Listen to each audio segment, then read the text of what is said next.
रामू किसान और उसकी पत्नी।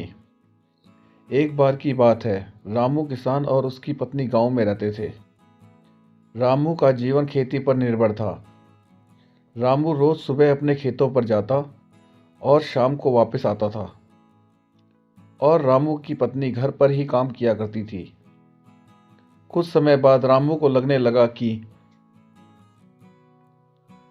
वह पूरे दिन खेत पर काम करता है और उसकी पत्नी घर पर आराम करती है।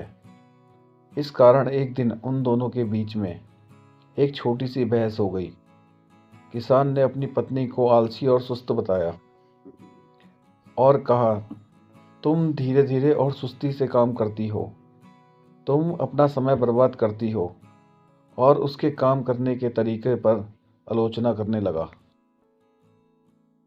रामू की बातें सुनकर पत्नी नाराज हो गई और उसने कहा, अच्छा, अगर तुम्हें लगता है कि मैं आलसी हूँ तो तुम गलत हो। कल घर पर रहो, मैं खेत पर जाऊंगी।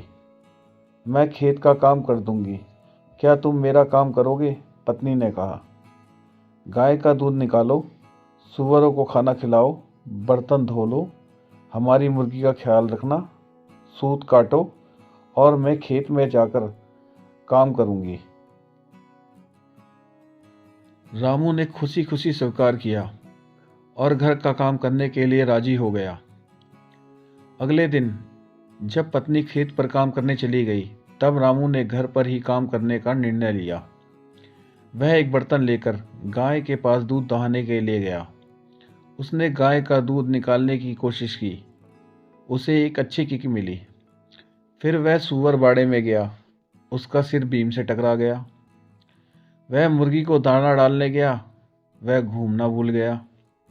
बर्तन धोने लगा। गिलास टूटा होने के कारण उसका हाथ कट गया। शाम होते ही पत्नी खेत से लौटी और देखा कि उसका पति घर पर ही उलझा हुआ है। उसने रामू से पूछा कि क्या हुआ, और रामू ने अपने काम के बारे में सब कुछ बता दिया। रामू का सिर शर्म से झुक गया। इसके बाद उसे अपनी पत्नी में कोई दोष नहीं मिला। पत्नी ने उससे मुस्कुराते हुए कहा, देखो, तुमने वास्तव में प्रयास किया और तुम्हारी कोशिश भी सराहनीय है। काम करना कोई आसान बात नहीं है।